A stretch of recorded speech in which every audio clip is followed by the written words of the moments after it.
and welcome to Tech Law Talks. I am Anthony Diana, a member of Reed Smith's Tech and Data Group.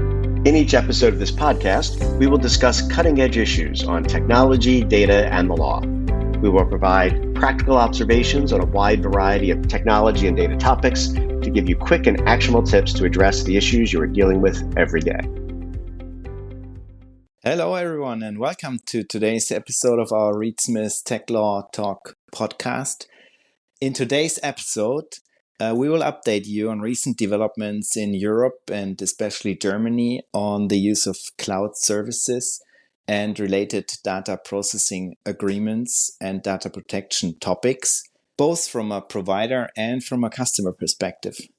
My name is Andy Splitgerber. I'm from the Reed Smith's Tech and Data team in Germany, in Munich, and I have with me here my partner Christian Leutner from our Frankfurt office. Hey, Christian. Hi, everyone. Happy to be here. We're both experts in technology transaction and data protection law and always follow the recent developments. Of course, you and we have all seen the Schrems 2 and all the data transfer topics. We all are very relieved that this data transfer topic to the US has kind of gotten under control, and it's again possible to use cloud service providers, especially in the US. Now we're seeing other areas of these cloud service provider relationships that are under development recently from the European side and also from national authorities, where the authorities and officials comment on data processing agreements with cloud providers, sometimes commenting on specific services like Microsoft 365 and sometimes more generally. Christian, what is like from the European side, the most recent development, and what do our listeners have to be aware of? So cloud use on an EU level is quite a hot topic for a while now. So in 2020, the European Data Protection Board, the EDPB, set up a coordinated enforcement framework to investigate and assess the use of cloud services across public bodies in the EU. And throughout 2022, 22 supervisory authorities led investigations to assess the use of cloud in the public bodies and approached around 100 public bodies and questioned their use of cloud. And around 80 to 90 public bodies responded that they use cloud. And so at the beginning of 2023, they published their findings, and it's quite an extensive read, has around 40 pages. And the challenges they identified during the coordinated enforcement actions were data protection impact assessments, mainly because it were public bodies and there's rather sensitive data involved in the processing. So I don't think that this is really transferable in the same amount to private bodies. Role of the parties, as well as the negotiation of the standard terms that cloud providers use. So that was something they experienced. And also with regard to international data transfers and the sub-processors used by the cloud providers. Another big topic they were investigating on were the telemetry and diagnostic information used by the cloud providers. Many of the supervisory authorities that took part in the coordinated enforcement actions also investigated or are still enforcing GDPR against some of the national public bodies. And as an outcome, in November 2022, the German Data Protection Conference, so a joint association of all the German data protection authorities, published this evaluation of Microsoft 365 as one of the outcomes of the coordinated enforcement actions. So Andy, I heard there is a new statement from the German data protection authorities on the use of Microsoft 365. So what's the opinion on use of cloud in Germany? Yes, so we had another statement in Germany by some German data protection authorities. Actually, 7 of 18 data protection officers published a Handreichung, called in German. That's kind of like a manual, nicely translated, that kind of like sets up on the EDPB observations and also the observations from the DSK German paper that you mentioned earlier, and kind of like is trying to be a next step, giving more guidance how to deal with cloud data processing agreements, and specifically with the one of Microsoft 365. So like from a general sense, it's welcoming. On the other hand, it's a bit odd that you have only 7 of 18 authorities do this. Usually all 18 authorities take joint decisions. So it is not that helpful for especially data controllers in Germany, customers, because they don't have certainty that this guidance will be accepted in all German places, in all German regions. And the second item is that this paper not really is a very thorough guidance.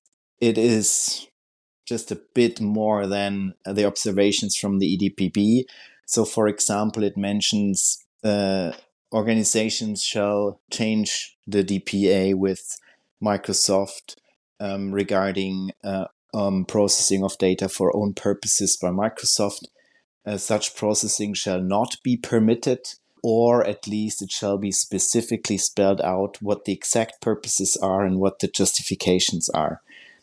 For this point is clear to everyone, I think, but like the authorities don't do the other step and say what could be a justification, what could be a scenario where the own processing is permitted.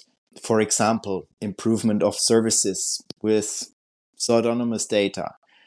So that's not spelled out. So it's nice, but it's not really helpful in this area. Another area is the item of the DPA needs to clearly describe personal data categories in processing operations. Again, this is only abstractly spelled out there. It is about also shorter deletion periods or like earlier deletion of data. And then it addresses also, amongst other topics, the subprocessor situation. For example, that details on subprocessors must be provided with detailed names. What exactly are they doing? And proactively inform customers if subprocessors are changed. So all in all, I would say this new paper is helpful for any review of any DPA. You can put it aside and have a look. Unfortunately, it does not provide real solutions, but more addresses questions.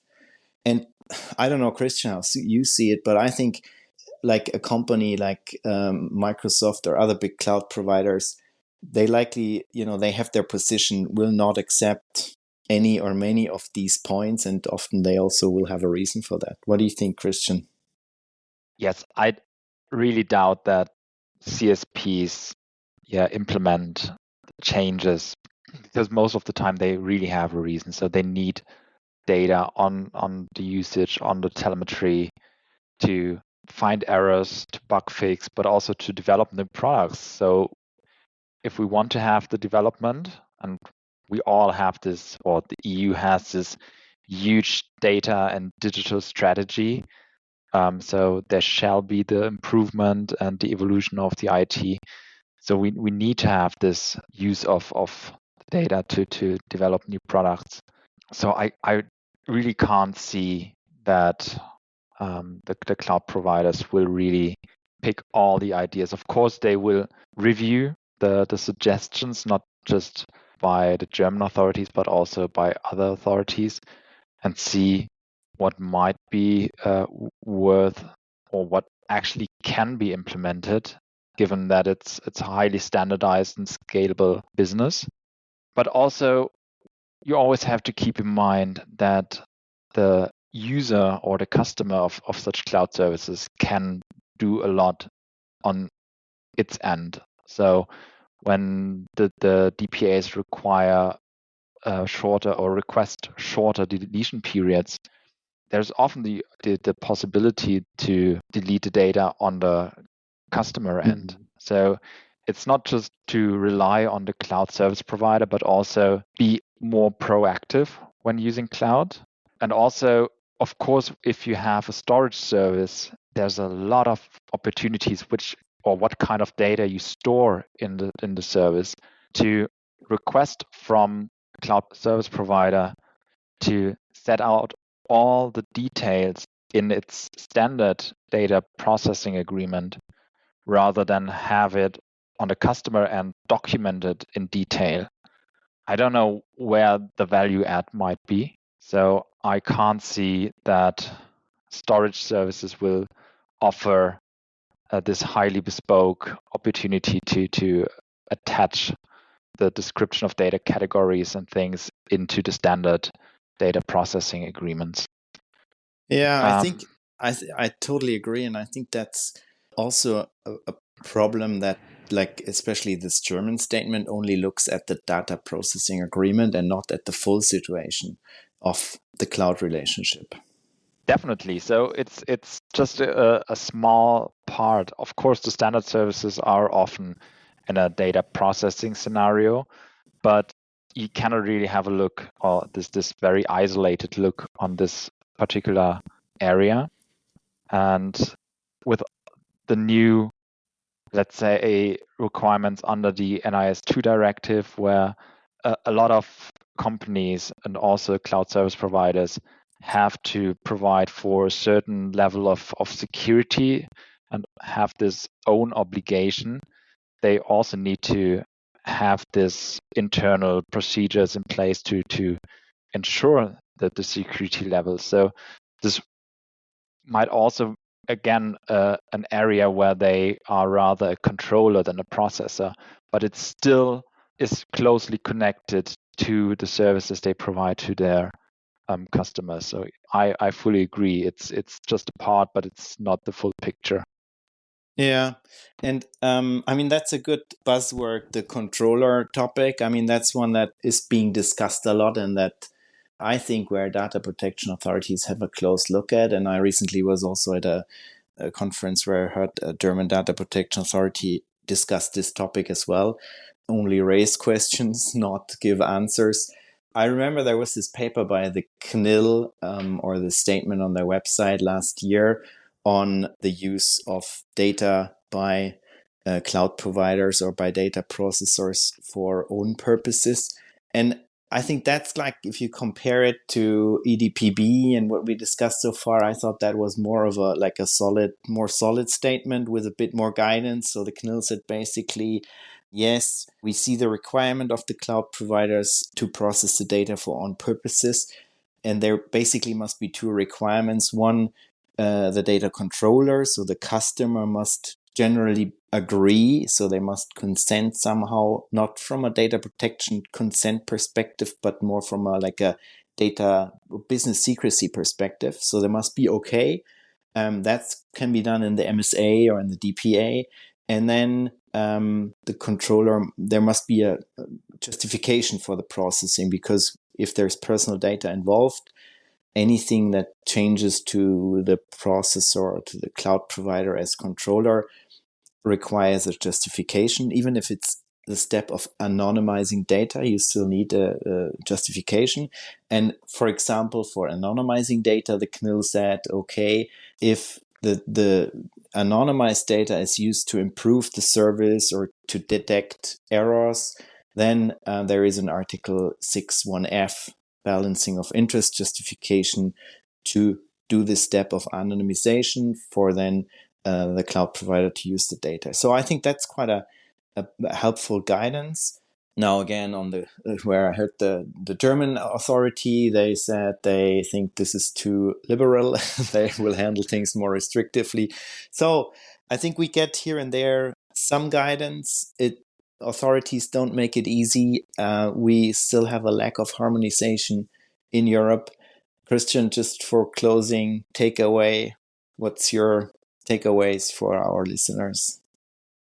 So I think the key takeaway is, although it's we were talking about standardized services, there's no one-size-fits-all approach when it comes to cloud providers.